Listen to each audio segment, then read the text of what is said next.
Whispers in the Pines. In the remote outskirts of Pine Hollow, where the trees seemed to weave a thick tapestry of shadows and secrets, the townsfolk spoke in hushed tones about the skinwalkers.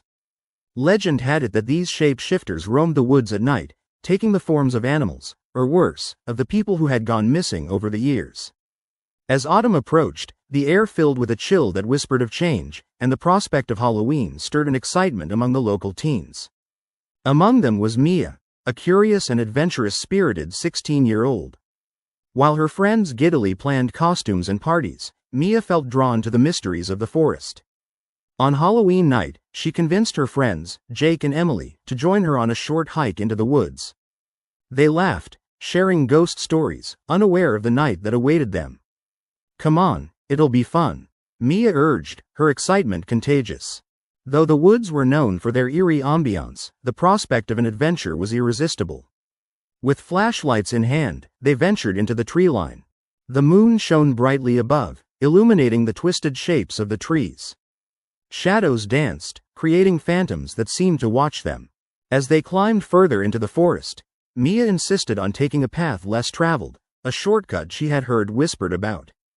Jake and Emily exchanged doubtful glances but followed her, unwilling to let her go alone. An hour passed, and the laughter faded into an unnatural silence. The forest grew denser, and the path shrank to little more than a deer trail, the air thick with the scent of fallen leaves and something bitterly earthy. Suddenly, a howl pierced the silence, deep and haunting. "What was that?" Jake whispered, his bravado melting away.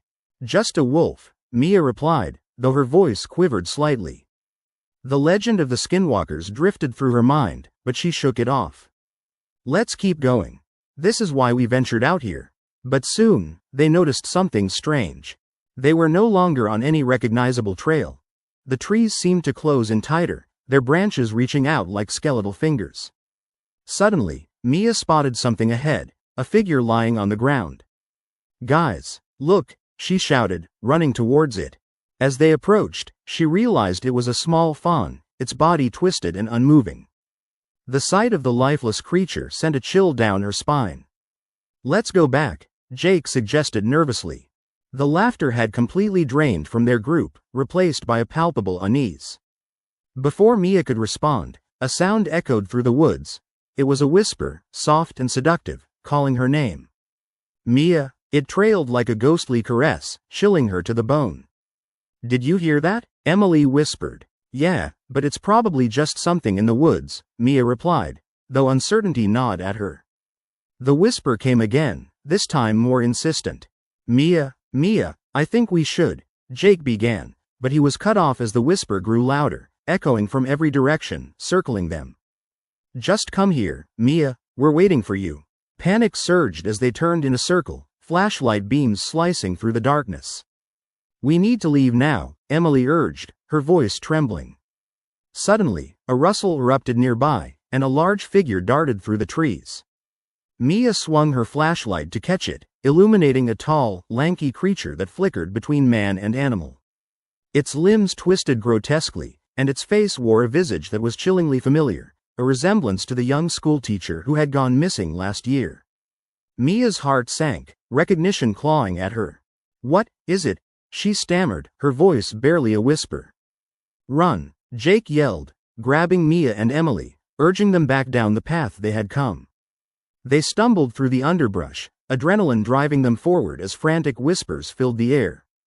"Mia, come back, stay with us." Each voice was a mocking echo of those they once knew, growing louder as the shadows shifted around them. Every time they thought they were free, another howl erupted, weaving through the trees, guiding them into deeper darkness. Finally, they burst through the edge of the woods, panting and wide-eyed, the familiar glow of Pine Hollow ahead. The hairs on their necks stood up as they glanced behind. Eyes, dozens of them, glimmered beneath the canopy, watching, waiting. "We can't tell anyone," Mia panted as they stopped to catch their breath. "No one would believe us." As they headed back into town, the whispers followed them to the edge of the pines, echoing in their minds long after they parted ways. The stories would grow, twisting and planting deeper roots in Pine Hollow, fashioning them into a new legend. The night the kids wandered into the woods, only to discover that some things should remain hidden in the dark. From then on, the whispers in the pines harbored a chilling truth, and the trio knew that every Halloween, the skinwalkers would be there again, waiting for another chance to drag someone back into the shadows.